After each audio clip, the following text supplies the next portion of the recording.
What's up? Welcome to the Existential Stoic podcast. Do you wish you were free?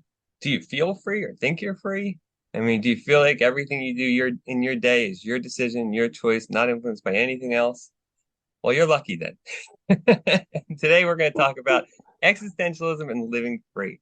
How existentialism, I think, can help us actually live free and live our own authentic lives. I'm Danny, here, my buddy Randy. What's up, Randy? Yo, Danny.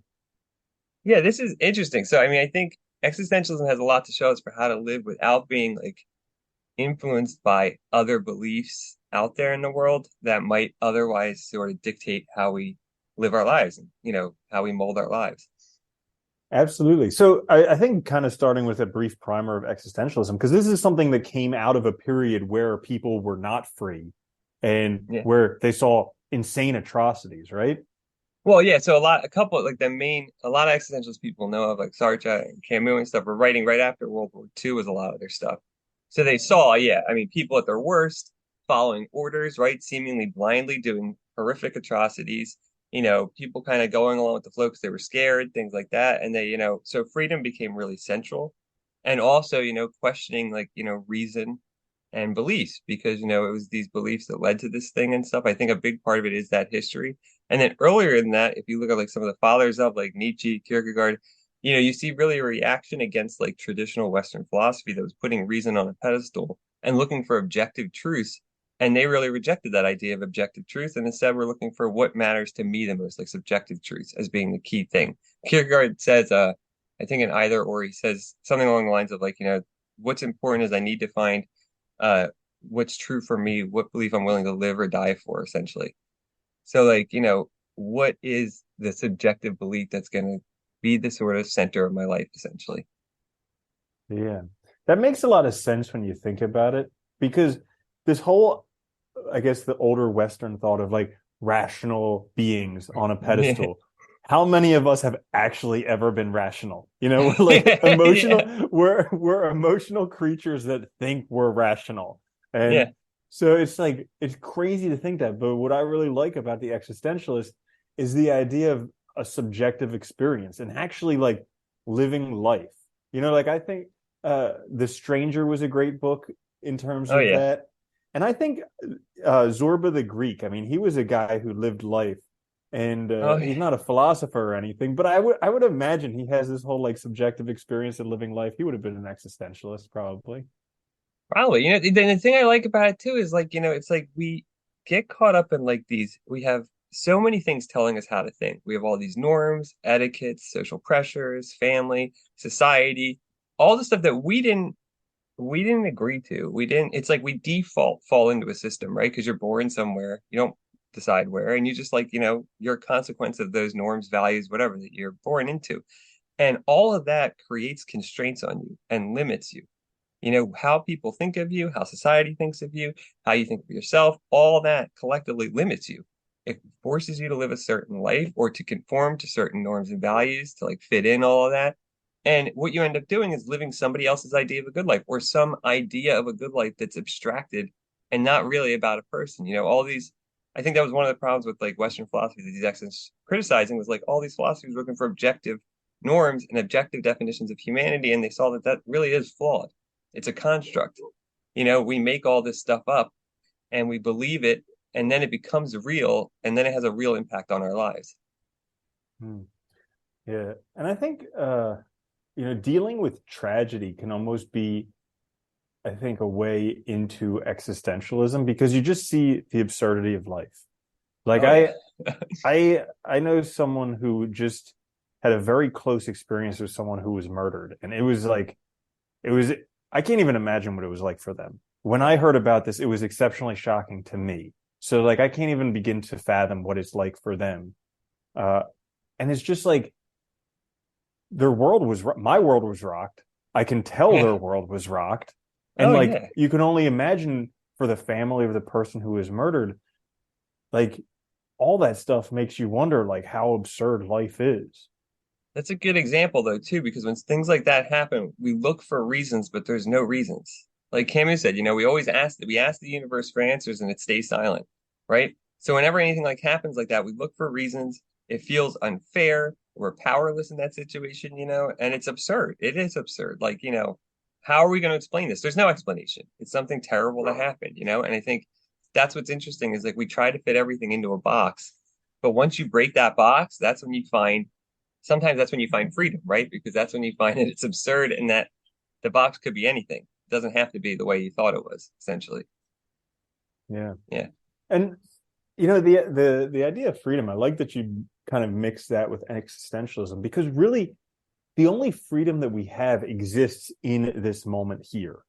So it's not some like rational conception of what it could be, but it's actually like the freedom in this moment here. Like Marcus Aurelius, I was listening to him this morning. Now he's not an existentialist, but he was saying like the only thing that anyone can ever lose is the present. Whether you die today, whether you die 300 years from today, the only thing you lose is the present. So like, and it's actually in that present where you have your freedom, because you have the freedom how to respond to situations, what to do, what thoughts to have about things, how to feel about things. And even though it seems like you may not have these things, like something terrible happened to me, I need to feel this way. Well, there's an incident and then there's a response to it. So there is, if the more skillful you get, you can actually find a gap between the two and decide how you can respond. No, I think you're right, right? Our power, and I think that's what I love about existentialism is for existentialists, our power lies in our ability to interpret reality in different ways. And most of us don't use it, right? We rely on other interpretations. We rely on other people to tell us how it is, right? We let our beliefs that other people have given to us dictate how we see the world. But in reality, we can interpret it however we want. And that's where our real power lies, and that's where our real freedom lies, because you can change any situation by changing the meaning, right? And by understanding it differently. But it is difficult because it means you have to kind of like to do it and have that freedom, you have to stand on the outside. You have to be willing to kind of define your own beliefs, find your own meaning. And that's really hard, for a lot of people because you find resistance. Yeah, so like this whole concept of how to disengage from like social norms, from social media, from all this stuff, because there's always a narrative. It's like the Yeah. cancel Oh, yeah. culture, the Me Too movement, the this, the that. And I'm not saying bad things about any of those, because then people just like blah blah blah and whatever. But here's the thing, like you're just following a movement, And it's great. It feels wonderful to hop Oh, on the yeah. bandwagon. But what could you actually make of your life if you lived for yourself as opposed to just following the next bandwagon? What about politics, right? I mean, in the US, it's comical, right? You have two parties that everybody feels like the other ones are worthless, so they have to identify with one or the other, and then they adopt all the values of the group that they're identifying with and think they have to defend it, which makes them, instead of having your own views and your own values and your own interpretation of the situation, you end up with, some amalgam of whatever this system says you should think, right? It's funny, Nietzsche had a great term for it. He said, all of us start out as bound spirits. And I like that idea as bound because you're bound to a system, to a community, to beliefs, to a certain way of thinking, a certain narrative. And some people can free themselves. So that freedom is the free spirit's the one who's on the other side of that, right? You've broken free of those constraints and you can live free. It's very difficult, but you can. And I think that I really like that notion because it's like when you're bound, you're not living your own life and you're not free because the decision you think you're making free decisions, but you're just choosing things that, you think are right based on other people's ideas. We can go back to our own lives, right? You talked about numerous times, like, before when you were doing what you thought was right based on your parental expectations, societal expectations. I did the same thing, right? Going to college for a certain degree, trying to like, look good on paper and all this, and then you find out you're unhappy because you're not living, you know, the life that you want. Instead, you're living somebody else's idea of a good life. Yeah, absolutely. And it's definitely not fulfilling at all to do what other people want you to do. But it seems like it will be. So like Yes. everybody, Yeah, I it does. mean, so like here's an example. I talk about disengaging from social media. And I still have yet to see a study that says that social media improves your life. Like pretty much everything I've ever seen says it just wrecks you, like Yeah. ravages your soul. You'll get more depressed, your higher chance for suicide. You don't have friends, like all these things. It destroys your life. And yet people are like, I need to stay up to date. Like, Yeah. just let me scroll a little bit more. And So like on social media, there's this whole thing about, living your best life and be an entrepreneur, be a CEO, be a multi-billionaire, do all this stuff. And it's just like, why? Yeah. Like I think for most people, they have to go down that road and they have to do it to get to that. It's like anyone with a drug problem, basically, in order for it to turn around, they need to hit bottom. I think the same It exact has to be a thing. real problem, right? You have to recognize the problem yourself. That's the problem. It's Yeah, effectively I the think issue. I think it's the same thing for social media. All these people who think they need money, they need cars, they need status, they need whatever. I think they need to hit bottom in that way, get all of it, and then realize they're miserable. Because I have met a whole bunch of guys who did that type of thing where they went and they were the influencer, they made millions, they did all this stuff, and then they were super depressed, wanted to commit suicide, ended up doing a bunch of psychedelics, and then now they're trying to piece their life back together. Yeah, Because like, that's about yeah, right. yeah, Yeah. It's funny though, but it makes sense, right? Because it's like, we don't realize, and I think, it's funny, like when Nietzsche came up with that idea of balanced spirit, he said, like, he makes the point, he says it's easier to live that way. It is way easier to conform than to live your own life. And it's simple reasoning, right? If I conform to society's norms, values, and standards, I can validate my existence and how I'm doing externally. I can look at others and say, oh, they believe the same thing, therefore I'm right. Or I can look at others and say, oh, I must be doing well because I have all this stuff on paper that says I'm doing well. So I must be doing well. So the problem's not that I'm not doing well, it's something else, right? And like we make these mistakes in judgment because we think we're actually free, but we're not. We're not making decisions ourselves. We're not living our own life. We're not living the life that's right for us. And it's not, I mean, again, it's not easy. And I think you're right. Like figuring this out sometimes takes a shocking moment because sometimes that helps us see how absurd and ridiculous it all is. And like that was Camus' idea too. Seeing that absurdity, like we all become aware of it and that we just got to not hide from it and actually face it. yeah. It's interesting that the things that we use to judge people are the least reliable things for Yeah. how good of a person is, how developed of a person is. So like we look at things like cars or like money or like penis size or whatever it is, these things that are super easy to measure that have no actual bearing on the Yeah. person Yeah. other than that they have a larger amount of this one thing. Well, that's why, money became so easy and also the display of wealth, right? So buying things because it's everybody can look at it and everybody knows the system. They're all using the same calculation, right? Like I know that car costs X amount of dollars on the market. So we're all using the same system and it becomes easy to do. But yeah, you're right. It doesn't tell us anything. It doesn't tell us about the person, doesn't tell us how they're doing, it doesn't tell us how they did it, doesn't tell us if they're depressed, happy, sad, whatever, it tells us nothing. It's ridiculous. If they're good or terrible, they could be total assholes, and then you're putting them up on a pedestal just because they have money. Like it's absurd. Yeah. So how does someone use existentialism to become free if they're not? I think one of the greatest things in existentialism that it tells us is, all the existentialists were reacting against the system that put reason on a pedestal, like we said. And so one of the principal things in existentialism is the rejection of objective truth.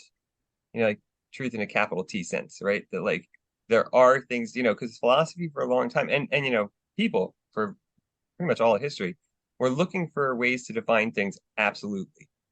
This is good, this is bad, or evil, or whatever, right? This is, something, this is not, whatever. So they wanted to define these beliefs as absolute. And you see that lead to situations like, the church killing people who don't believe so that everyone believes the same thing, right? It leads to kind of crazy consequences. Um, and I think that recognition is fundamental to it that, if there is no objective truth, if all these systems are made up, that frees us completely to interpret things however we want. That's the real free. It's scary. It is scary and it leads, it can lead to nihilism and stuff and like loss of belief, but it can also be very freeing because you realize that it's plastic. How I see the world doesn't have to be determined by anything. Yeah. I really like nowadays how, like back in the day, there was religion that was like truth with a capital T. Now Yeah. it's science that's truth with a capital T. Like people think if it's not science, it doesn't mean anything. Like for instance, I went and I got acupuncture last week, and I was Yeah. talking with someone afterwards, and he's like, is that, I mean, how does that work? That's not even real medicine. And I was like, I was They've been like, doing it hang for on, thousands dude. of years. I know, hang on. They've been doing it for thousands of years in China, like way longer than any Western medicine. And like, what's the track record for a lot of Western medicine anyway? So it's just it's just funny how people think that anything science is that's the gospel. You know, that's the You know new what's funny gospel, though? science. I'm Yeah. glad you mentioned that because that was one of the things I think that's interesting is, a lot of these philosophers realize that when you get to a situation where like something that used to be the truth no longer has that weight. In Western culture, I would say that's religion. It used to be the case that that was a capital T, and now it's not.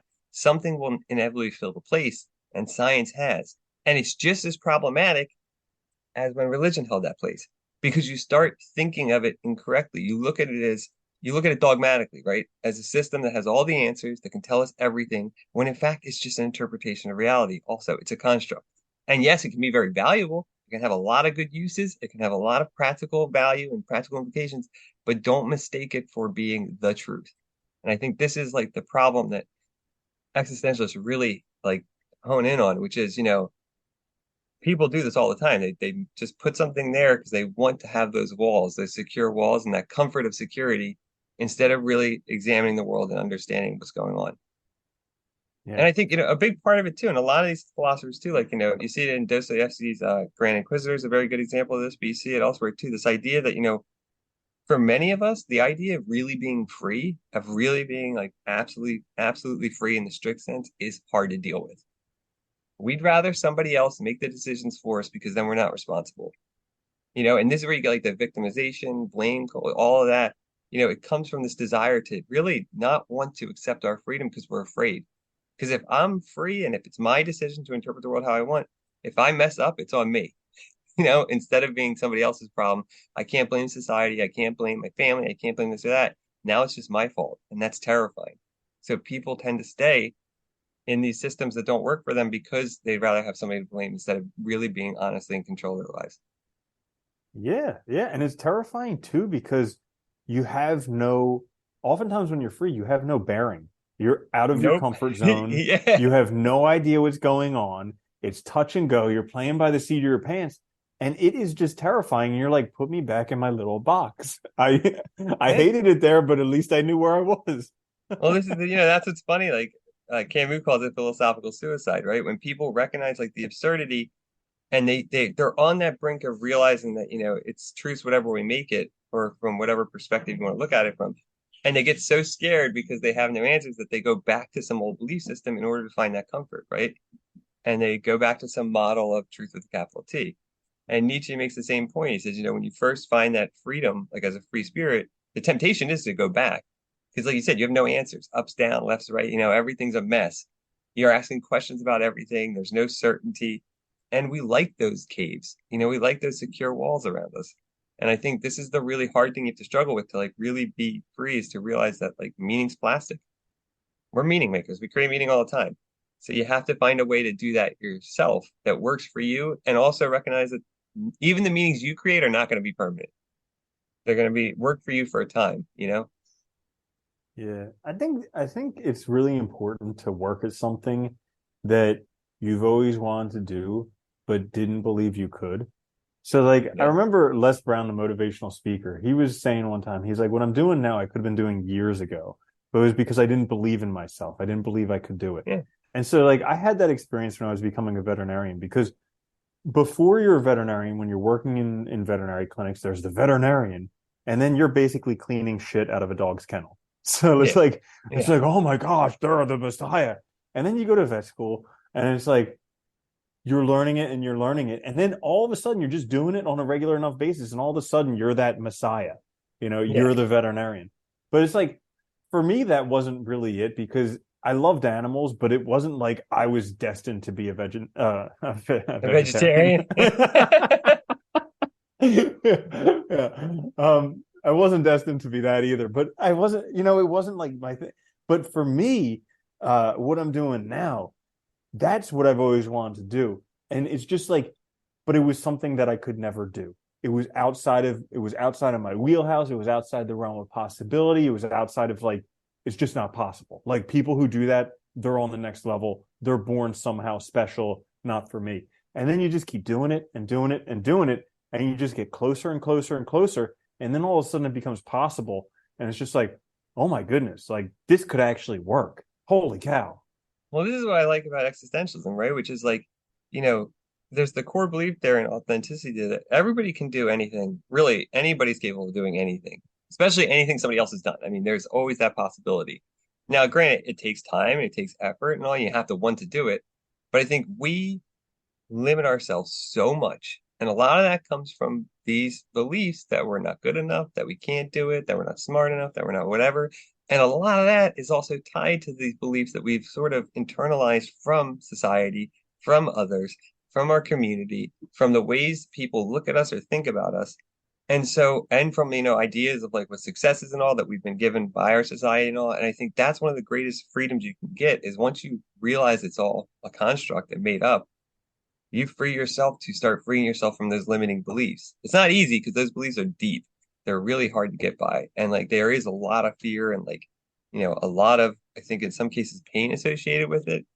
But once you start realizing that they're faulty and not even real, they're just an idea you have, you can start breaking them down quickly and start moving beyond them, I think. And that's really where it's cool because you can do anything, you know? Mm-hmm. Yeah. So I think it's really interesting the concept of freedom. So it's like, I'm not going to say that I've done psychedelics, but from what I've heard, the experience, Yeah. the experience is that literally you realize you're enlightened right here, right now. And it's like, that's the freedom, is this idea that, I'll have freedom in 5 years after I do this and that and the other thing. Well, if you're always putting off this freedom, it's just never going to happen because it's always going to be in the future. The future never Right. arrives. You only ever are right here, right now. But if you can start looking, where am I free right here?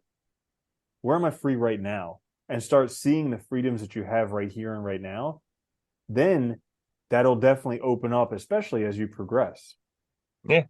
No, I like that too, because it makes sense, right? You kind of create new opportunities for yourself that way, right? By seeing that, you can do anything. You're not limited by these beliefs. And they are hard to get over, though. Sometimes you have to sit with them, sometimes you have to really face it, and it's difficult.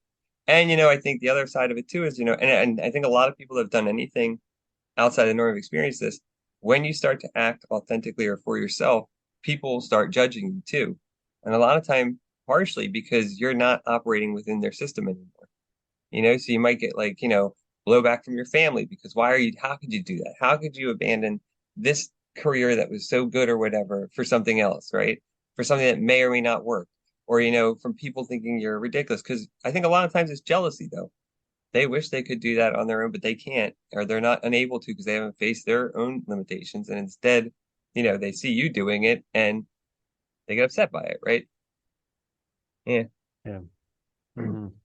I think one of the other things too, I think that can really help with that too is, like a lot of the existentialists are atheists, so they don't believe in obviously they don't believe in capital truth B, right? They don't believe in religion, although there are some exceptions. But what's interesting is a lot of them think, as Camus was especially, I think pointing on this issue, but we live our lives and we die, and we get this one life.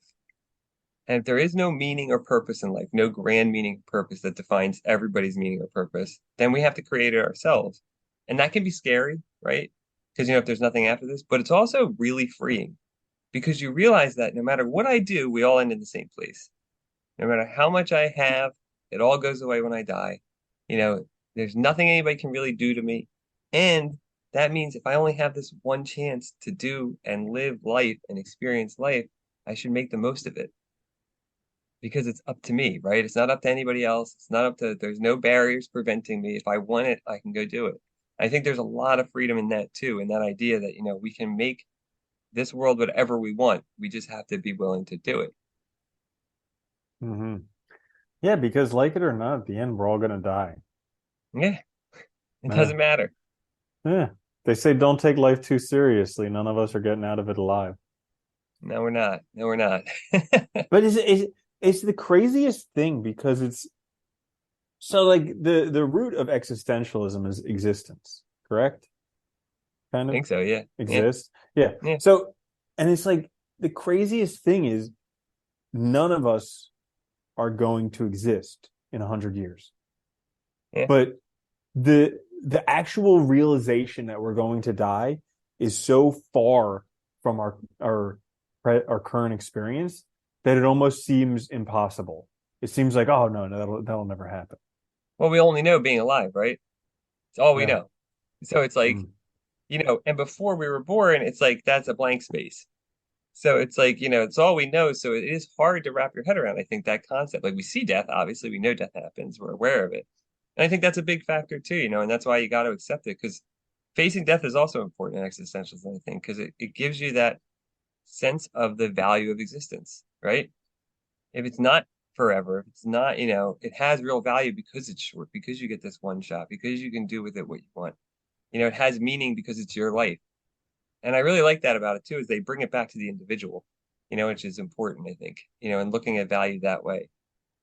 So that helps too. Yeah, I think it is. It's interesting. Hmm. Let's say Quite a conundrum. it is, right? Life's interesting though. It Hmm. is.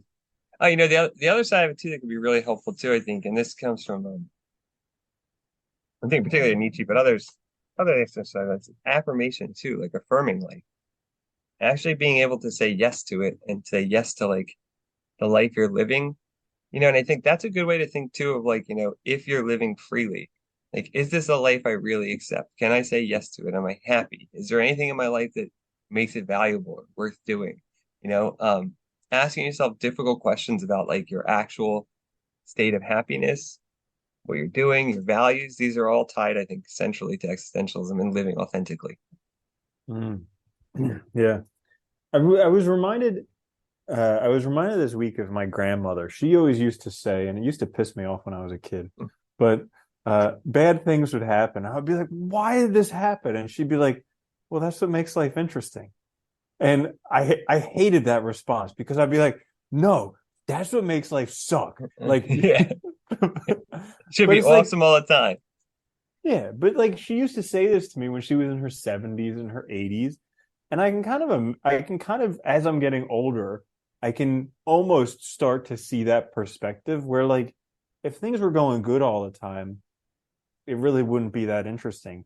And like, yeah, sure, this stuff sucks, and sure, it's really terrible, and it's hard to go through, and you're doing stuff you don't want to do, and it's uncomfortable.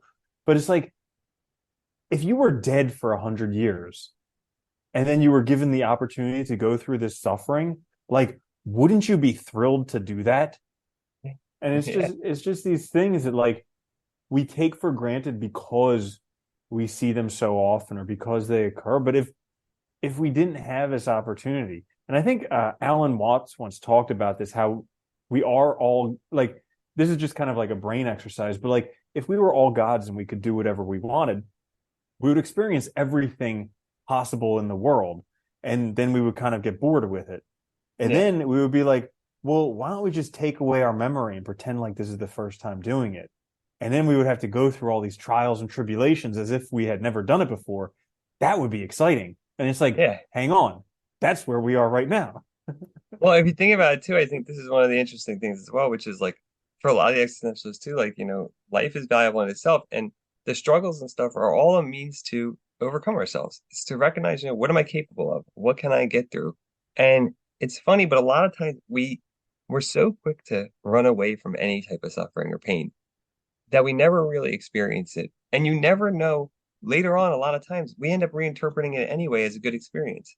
Like most people, when they go through something hard, they look back on it later as good because it helped them find direction in their life. It helped them realize what was really important. It helped them cut out the noise and live their own lives. And I think it's those people you always hear talk, speak praises about these horrible situations they went through because they got the benefit of it, of overcoming some part of themselves and freeing themselves a little bit from that difficult experience. And it's like we talk about all the time. Like most of the things we want to do are going to be hard, but when you start to do them, you realize you can, and then you realize what you're capable of too. So there is value in it. I think there's also suffering doesn't have to be a bad thing. It can be a good thing. It can be a positive. Yeah. It's the coolest thing that, you can just you can keep going at something, even if you screw up, even if you fail, even if you can't complete it. Like there's this book that I'm reading again for the second time because the first time I gave up. I just couldn't comprehend it. And this time I'm reading it through, and it's been a couple of years, but I've learned other stuff in the meantime, and now I'm reading this book again, and it makes more sense. And it's Yeah, just like it's crazy because had you have asked me back then, I was so frustrated with the book, like I rage quit the book, and I was like, "Oh, I'll never get this." And it's like it's 2 years later, like that's a yeah. teeny little piece of time, and look at that, I'm already comprehending so much, I'm moving so much forward. So yeah, But just not giving up. Yeah. that's what's cool too, I think. It's like I don't know, it's funny, like we give up so fast and we limit ourselves so much by these beliefs. Like you said, like, you can keep going and keep trying. And like the only time you're gonna fail is when you believe you failed. That's it. Otherwise you'll succeed. You'll keep going, you'll keep trying until you overcome it, right? It's like if you really look at what stops us from doing things, it's all our own thoughts and our own beliefs about ourselves that are either, stem from our own thinking of ourselves or from, I think more often they stem from outside. They're projections or reflections of what others think of us or society thinks of us or we were taught to think of ourselves. And it limits us and puts us in a box. And we'll constantly, self-sabotage to stay in that box instead of really addressing those fears for what they are, just BS. They're just constructs. You can be whatever you want, So once you realize that, you can break through and see, I think, that you can be anything. It's still going to be hard. There's still going to be difficulties and challenges, but you don't have to interpret them that way. I think this is like the greatest thing from existentialism is that realization that you can reinterpret things however you want. You don't have to buy what other people are selling. You don't have to listen to even your own beliefs in certain cases, right? About how you should interpret it. You can find new ways and new perspectives on it that might make it easier for you to still do what you want and work through it. Yeah. There's this Gary Vaynerchuk video that I watch every once in a while. I think it's called like advice for 25-year-olds or something like that, but I still use it advice for me, and I'm a couple of years older than that. But Yeah. he's like, yeah, he's like the biggest fear I have for you is that you think you made a mistake and now you're behind. Yeah. And that's how I felt so often in my life, where like I felt like I made a mistake and now I'm behind. And it's just like once you recognize that you're never behind, you have your whole life to figure this thing out. It just opens up anything, because then maybe it was a mistake, but guess what? You can learn from it and you will get done exactly what you need to get done, exactly when you need to do it. And what's funny? I think I agree with you totally because I had that same experience where I thought it was a mistake, like what I did in the past, and now I'm stuck and I'll never be able to do anything because, it's too late. And it's such a stupid belief. And it's such a restricting, limiting belief. It confines you to being stuck in that crappy situation. And once you realize that, now things are so much better because now I'm free to do whatever and I still have plenty of time to build instead of like, just staying stuck. But we believe those things and then we're just trapped. Instead of being free to actually create, we're stuck in a world that's been created for us. And the funny thing is, a lot of times I think when we have that feeling, we were following other people's beliefs about what we should do anyway. So it's like that was Mhm. my problem, and I know yours too, right? You thought you were doing the right thing based on what everybody told you, and then you feel like it's too late, but it's like, well, wait, it's not too late to live my own life. It's never too late to start. Literally, because Mhm. it'll always be, at least then I'm living my own life, and it's mine instead of somebody Mhm. else's, which is awesome. Yeah. Yeah. Or living their timeline. Yeah. Like you hear about this so often nowadays about these 20 something year olds who are all pissed off because they're not a multi-billionaire CEO. It's like one of the things that I like reading is Think and Grow Rich, because it talks about Henry Ford, it talks about Thomas Edison, it talks about all these people who before computers were Mhm. literally the most well-known people. They never accomplished anything in their life until at the minimum their 40s. Wasn't like Edison and stuff, and wasn't he like in debt too a lot because he was constantly making things and like constantly like Probably, basically borrowing money to like build this stuff that was failing probably. because he failed like hundreds of or thousands of times in some cases, I think, but Yeah. stuck with it. Yeah. Bill Gates was the first millionaire younger than 40. Yeah, think about that. Yeah, in the history of the universe. He was the Yeah, first one younger than 40. And now it's like, if I'm not a multi-billionaire by the time I'm 23, I'm just going to off myself. And it's like, yeah, hang on. Let's get yeah. some perspective. Well, this is it, right? It's perspective, and it's what you believe to be. it's what you believe based on what you're seeing, right? And they see these stories and they think, well, if I'm not that person, I'm a failure and I'll never make it. And that's just stupid. And maybe ask bigger questions. Are you happy? Are you living how you want to live? Is it Maybe ask worth it? bigger questions. Are Yeah. these people happy? Yeah, Not are they exactly. pretending to be happy on Instagram to sell you whatever their product is, but are they Yeah. actually happy? Like go meet them and see because Yeah. I've every time I've met one of these like guru people, I've been super disappointed because yeah, they might have been great making money, Yeah. but the rest of their life is a mess and they're not enjoying it. There are select few who may be, but for the most Yeah. part, not I enjoying it. think there's a Go there's meet a them. few who probably did it right, but yeah, I think the rest of them, it's like, and because we forget, we bring ourselves with us wherever we go. So if you're not living, and I think this is what's so crucial about authenticity, that you're living the life that's right for you, you'll be happy wherever you are, and you'll have enough because you see the world differently. And I think that's one of the things, we really that desire to fit in, that desire to be what like everything else is we're sold, it really screws us up.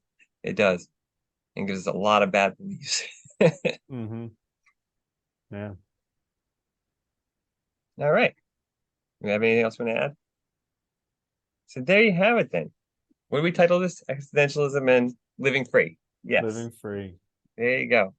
Yeah, so hopefully you can live free and get past those limiting beliefs. This is the Existential Stoic Podcast. Check us out on YouTube or wherever you get your podcasts. Like, share, subscribe, helps us out a lot. We'll be back later this week with a quick fix. Until then, though, later, Andy. Later, Danny.